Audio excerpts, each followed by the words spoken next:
we are talking about tic disorders and the spectrum.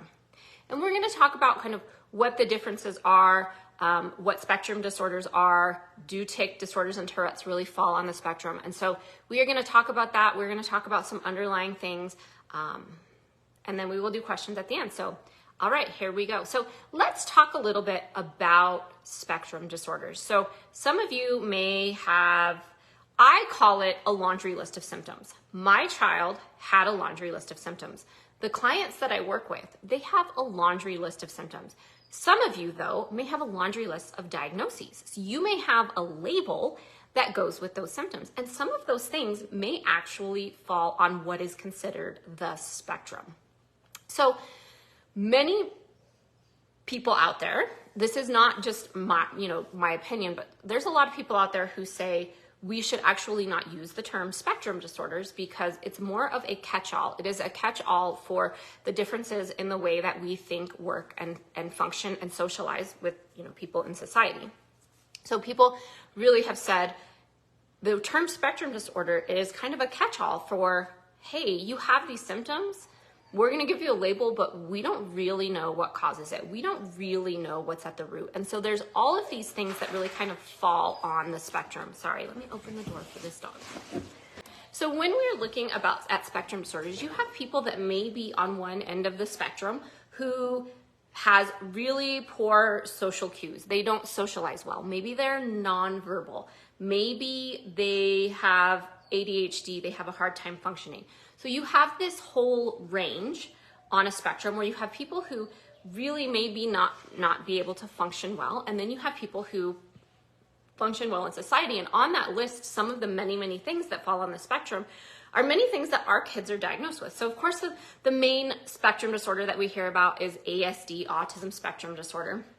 And we know that people here have difficulties with social interaction, communication, maybe some repetitive behaviors, and there's varying degrees. You may have some people on one end of the spectrum that are different from others. Then we have things like attention deficit hyperactivity disorder. We've got sensory processing disorder. You will see tics and Tourette's on the spectrum. You will see specific learning disorders. So maybe you're looking at dysgraphia and dyslexia, or maybe you're even looking at gifted and talented. And then you have social communication disorders. ODD, oppositional defiant disorder, can also kind of fall on the spectrum. So it depends on where you're looking at your graphics for what really falls on the spectrum. But there are many people who really consider that the word spectrum disorder, whether tics and Tourette's fall into that, or sensory processing, or attention deficit hyperactivity disorder fall into that. Whatever the case may be, so many people out there really feel that the term spectrum disorder is more of a catch-all. It is a catch-all for, hey, you have these symptoms. We don't really know what causes it, but we're going to go ahead and give you a label for it. And sometimes maybe there is a medication involved. And in order to get that medication, you have to have that label because there is a code that goes with that label and that medication, right? So when we're looking at the spectrum, and we're looking at tic disorders, yes, you may see a graphic where tic disorders fall on the spectrum, but our real concern is not that it falls on the spectrum, not that you have a label, but what is causing this issue in the first place? Why are we seeing these issues, and what is the connection? So we are looking at the fact that about 54% of U.S. citizens, American citizens, have a chronic disease. 54% of people in the United States have a chronic disease, and that includes our children. It's estimated that 1 in 4 children has a chronic disease. What does that mean? It means symptoms that just continue to proliferate over time. They can get worse. Maybe you've taken 57 different medications for it, but this chronic illness. So when we're looking at chronic illness in society, many of these things that our children are experiencing that are considered on the spectrum are a chronic illness. We have people on the spectrum right now who are nonverbal. They cannot communicate. They are going to have someone to take care of them for the rest of their lives. Chronic illness is not only a burden to families and individuals, but it is a burden to society. We have to think about the fact that so many children now have been diagnosed with these spectrum disorders, how are they going to function and live their lives, especially those who fall on that lower end of the spectrum.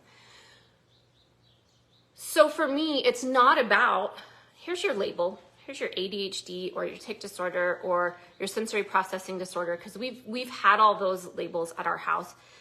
It's what's causing this? What is going on? We as a society are not asking, when 54% of the population has a chronic illness, why does 54% of the population have a chronic illness? This is really a critical and important question.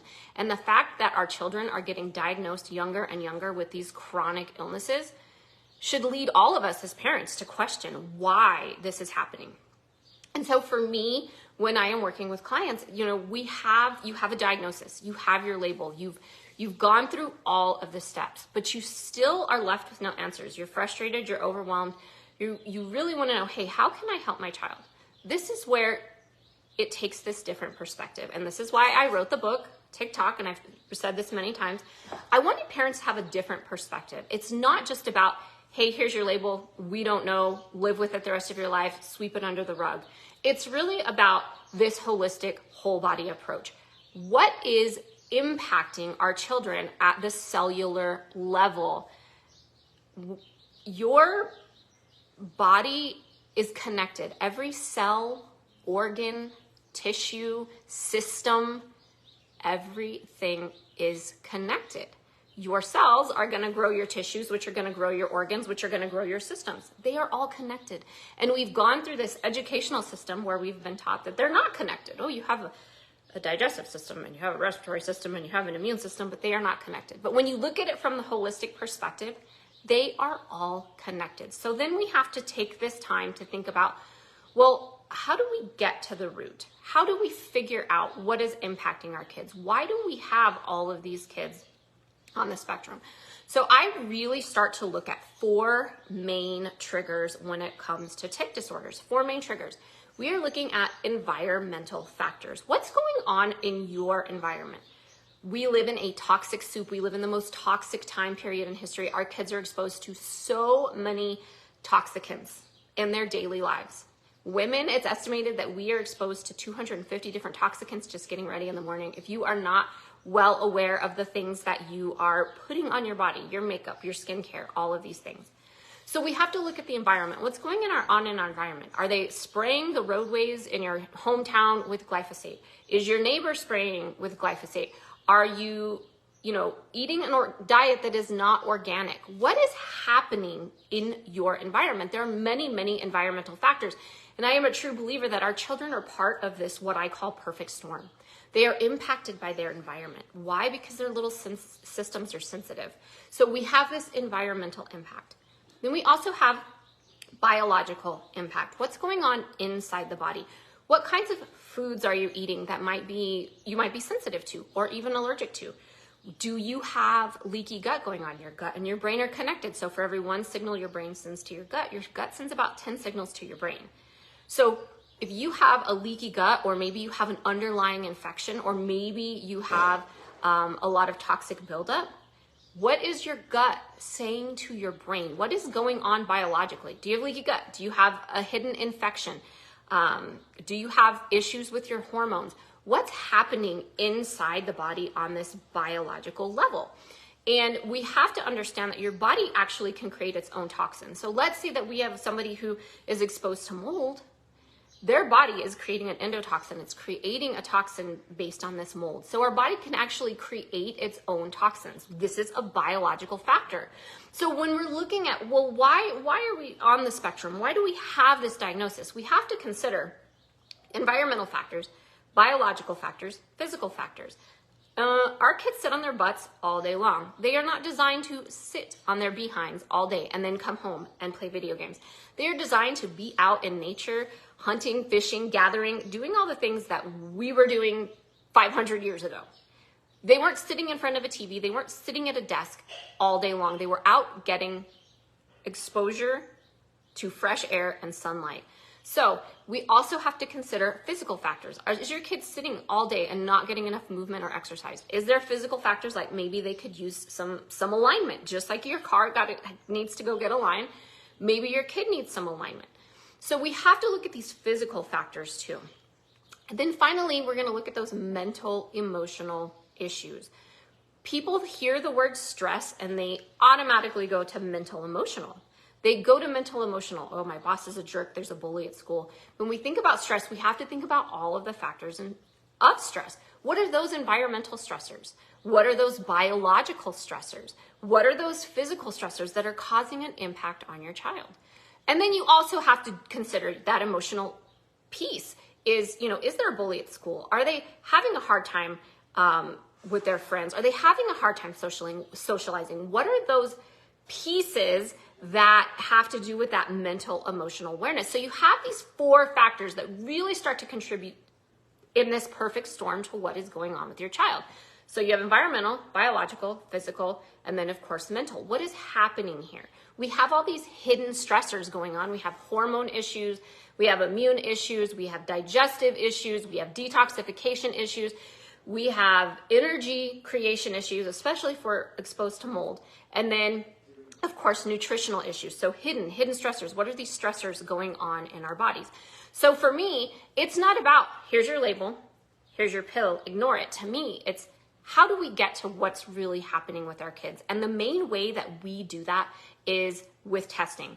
This is where I am a huge believer in test, don't guess. And if you go back and watch last week's episode, you are going to get a big overview of what I'm doing. I really laid out how we work with clients. What does that process look like? But this is really a great place to look at how we work with clients. Why am I doing this process? This is my proprietary process. This was me looking at my child saying, what does this child need? How do we figure out what is going on? So I do use a 3-step process. It includes comprehensive neuroimmune analysis. This is where we're looking at all the testing. We're getting all the data. You have to understand that testing is not standalone. You just can't do one test and get answers. You have to do multiple, and then you have to know how to connect them. Then we use the foundational connection method. This really helps us to figure out how are these things on this paper, excuse me, my water's way over there. How are these things on this paper, this data, tied to what my child is experiencing? So this is where I use this foundational connection method to really look at what's happening with that connection of what's on the lab work. And then we come up with a plan. We come up with a short-term and long-term plan to help you get back on track. So I like to tell parents, if you've been dealing with a tic disorder or anxiety or sensory processing disorder or ADHD for 6 years, you have to consider it takes 1 to 2 months per year to get back on track. So you're looking at, 6 to 12 months to get your child back on track. And this is after we go through the process of testing and connecting the dots and putting it all together for you. So we have to then look at what's really happening under the hood. You're not just going to ignore your check engine light in your car. It's the same. You're not just going to ignore your child's symptoms. And the more you ignore it, the more frustrating it becomes, because you feel like you're just watching your child struggle and you can do nothing to help them. All right. That being said, there is a connection with this laundry list of symptoms. So at the beginning of this, we started talking about spectrum disorders. What are they? What are those different diagnoses? What's the label? But yes, there is a connection because so many of the clients that I work with have an SPD diagnosis with an ADHD diagnosis with a tic disorder or Tourette's diagnosis, right? Those are all things on the spectrum. But it's a matter of figuring out why. Why are we here in the first place? And I can tell you, I felt like, would my child ever be able to function normally in society? He's out of bed. He's going to do whatever he's doing right now. I think they have wrestling practice. He's driving. He does all of these things that 11, 12 years ago, I did not think he would be successful at doing. Why? Because we had been pigeonholed. We'd been pigeonholed to, well, he's on the spectrum. Here's his label. Just ignore it. And I was not going to settle for that. I was not going to let him live a life where I just ignored his symptoms and hoped that maybe one day he would grow out of it. Just not going to happen. So, yes, there is a connection. There's a connection. And I really feel like from the holistic perspective, they all stem from the same place. We have to figure out what's happening at the root. Is it environmental? Is it physical? Is it mental? Is it biological? I will tell you, for all of my clients, for everyone I'm working with, there is a factor of every single piece of that. Every single piece. This is why it is a perfect storm.